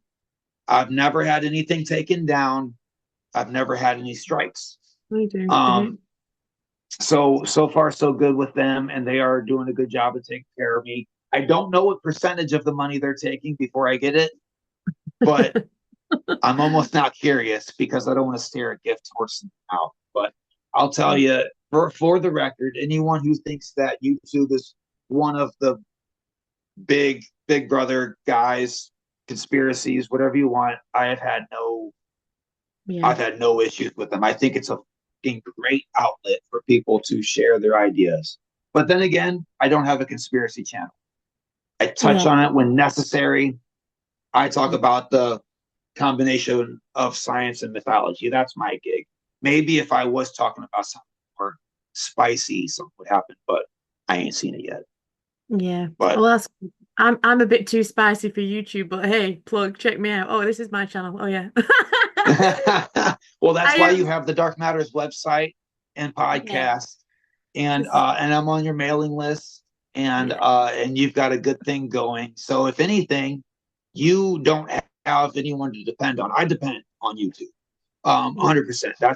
That's what I need to keep going. I'm not an isolated unit like that. In a way, I'm kind of jealous of some people, Santos Bonacci, and you kind of you're your own thing, and you touch on these different websites like YouTube. Whereas I utterly depend on it to exist. But Yeah. And it's working and it's a beautiful thing and nobody deserves it more than you because I was just very you, honored to have stumbled across you when I was doing my Saturn cube phase, which is still a big piece and part of the puzzle that keeps leading me, ever on. yeah, So yeah, it was such a joy because I messaged you, didn't I? And I was just like, I remember I was watching this video and obviously with all the music because I love my metal music and I know you do and yeah, like so obviously just like with all your other fans and members I was just like wow I'm thinking who the fuck is this guy and I was just like that's literally what I said it literally came out of my mouth I literally went wow dropped my right, pen who the fuck right. is this Being a so musician for 20 years came in really handy. I'm glad I didn't have to put down one career or hobby for another one. And yeah a lot of people are very surprised when they realize that if you, especially in the cinematic intros of my videos, are yeah all orchestrated. So I talk and then I record it, and yeah then I put I put on my own video and I play piano and guitar to my own voice. So if you're watching my videos, the score, the soundtrack is me playing music to what I'm saying. So so I make it like fully in depth. And then the whatever music I do for the video, I take the bits and pieces that are best fit and I make a song out of it. And that ends up being the end of the video where you get your music video at the end. It's it's kind of how amazing that yeah process. it's brilliant. I'm famed for my intros, but nothing beats your intros. And like you say, the fact that you not only does Joe do all the music for his own videos, but he literally plays every instrument on it as well. I mean, literally, you must have come from some outside source, like with your DMT mate, going like, Joe, what the fuck are you going doing? Going having a bit of a because it's like we said, I suppose in time sense, it's all relative, So down here, like or up there in time space, it could be 2 minutes. That's like 100 Right. here or whatever in that kind of relative It's sense. well, But it's we all just a must, matter of not doing anything else yeah, for upwards of a year. And I'll give anyone listening this piece of advice is that if you want to do what you're passionate about full time as a yeah, career, give up 3 years of your life. I mean, life. Don't go out. Don't go to parties. Don't get on Facebook. Don't do anything except for rest and that thing that you're driving at. If you do that, it would be impossible for you to fail. But you have to find out what it is that you're good at. You and I, Kali, have found out that we're good at talking. And we're very blessed. But like Jim Gaffigan, a comedian, says it best. He says, I bet you the best pole vaulter on earth has no idea that he is. And so I was telling my buddy in construction, Tyler, he's a little bitty dude. He weighs about 115 pounds. And he kind of struggles in the realm of construction. But that's what was given to him. I told him, I was like, dude, you might be the best horse derby racer on earth, and you have no idea. And I was like, what do you like to do? He's like, I like to go to Blues hockey games, and I like to watch sports with my friends. I like to do football pools, and I like to do fantasy football, soccer, whatever. And I was like, you might be a sports commentator and you have no idea. So that's like step one, is find out what really gets you passionate, something that you could do without getting bored forever. And then once you find it, do it for 3 years seamlessly. Keep going to work. You got to pay the bills. But when you get home, spend your weekends. Don't go to the bar. Don't go to Applebee's. Work on that thing ceaselessly and unendearingly. People will be mad at you, but those people will have to be sacrificed. This is not literally, oh my God, but this is the nature. This is the nature of sacrifice before pleasure. Yeah. Whenever you cook a home cooked meal, it takes work to do it, but you get healthy nutrients.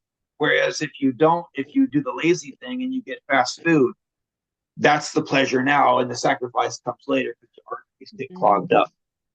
You have to sacrifice yourself, your time, your pleasures, things that you find pleasure today.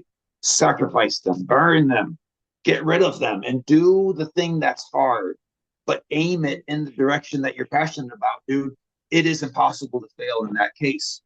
And I mean that from fucking bottom of my gut. That's what I have experienced, and that's what they've always said. I didn't believe it, but it really takes, I think, a lot more sacrifice than people are willing to admit, or willing to actually do themselves. It hurts to do, you know. Yeah, it does, isn't it? It's there's a discipline, and it's like a militant kind of phase. That's And the word. I Right. I know when we spoke in our last chat, and you've gone through that long dark night of the soul after your divorce, and that kind of like that real dark kind of like where you were fasting and painting and just being in your own head. Right. You're not willing to kind of, and I suppose that's why I talked about that labyrinth of your own mind, at the beginning again in Yeah. the because I know that you've been there and walked through that, like, and you have to, and it's painful and it's horrible, and like you said, Right. we reach to our comforts, don't we, or our addictions or things to make things better, and we know that it doesn't, and with that kind of yeah, it does take sacrifice to kind of get, and that's part of that again, that's that alchemy, isn't it? But like you said, Yeah. I'm quite fortunate, like I knew as soon as that pandemic hit, it's in my DNA. If people are into, true astrology, I've getting my chart done, and my first temple is the law. It's like literally Libra law. She said, like, this philosophy kind of teacher, this. But then she said, she says, you had death when my sister died. It was so precise. She said, death comes into your chart, Pluto. She said, you have the Lord of Hell running in your veins. She says, you're like Darth Vader in a. Wow. She said, you're like Moses coming down with the tablets and pigtails, like, but no one's listening to you. I said, yeah, that's me. Right. And it, Right. fluffed up my ego a bit, went, yeah, man, that sounds just like me. Dude, That's I'm great. telling But it's you, so when I amazing. had my birth chart done, Yeah. the woman told me, she showed me the paper. It said that Saturn would be the catalyst of change in the realm of creativity in my life. I Amazing. was astounded. Yeah, wow. Amazing. Yeah, exactly. It literally is written in the stars. It literally is. And it gave me Yeah. such peace. I literally, and I can, people in this country, there's a lady that does it. And like say, even things like I was my emotional side, my moon was in detriment, she said, which sounds, but she Mm, said your emotional side is in the darker element. So you'll do a lot of things out here. You're dead powerful and forceful and light, but then you need to go away and hide and rest and recharge, and you like being on your own and all this yeah, stuff. I was just like, wow, it was like literally telling me my own tale back at me. What right. star sign are you, Joe? I am December 22nd, 1985. So Sagittarius and Capricorn On combined. the cusp, aren't you? On the cusp there. What's your Mm, ascendant? What's because that's a big part. I mean, there's so many things in so many houses. It doesn't really. It's huge, isn't it? Anyway, we won't go on I'm about not that. But sure. it's absolutely fascinating. I'm working on it. I'm working in that direction. Astrology is another one of those things where I've Yeah. been putting it off because my psyche was poisoned by horoscopes early on in my life. Mhm. So I thought it was all bullshit because horoscopes are kind of Which they bullshit. The are. whole, yeah. Yeah. Do you wake up tired? You get cranky when you're hungry? Oh, you're such a, Yeah. a whatever. And I was like, yeah. So I was tainted by that, for Yeah. so long that now it's like, now I'm looking at Santos Bonacci and the ancients and the way that we built temples due to the stars and the way things Yeah. affect us, the way Mars shakes up the earth from time to time and heats it up quite literally, or the way Venus affects our kidneys, and that just so happens to be where our Yeah. testosterone comes from, therefore our sexual drive. Venus has always been a symbol of sex. And it's like, wow, okay, so it's really, it took that amount of concrete evidence to hit me Me too. directly in the head before I could be like, okay, I'm going to look into it. And that's currently starting to get Yeah. involved into that subject particularly. Yeah. Definitely, yeah. Me too, exactly. And it is the again for those that have eyes to see it. And on that note, Yes. Joe, thank you so much. I'll put all your links below. It's always an absolute pleasure and an honor to have a chat with you. I shall be cheering on your 100K subscribers. And like I say, it's so well deserved and it's so hard earned. And I've just been it's been a pleasure to watch you kind of go on that journey. Well, from when I found you, I've not been there from the Yes. full beginning, but yeah, absolutely awesome. And again, thanks for taking the time for chatting to us. And we shall catch you soon, hopefully. My pleasure as well. Thank you, Callie. I Bye. appreciate you. Thank you, my love. Bye. And thanks everyone for watching. We'll see you next time. Yep.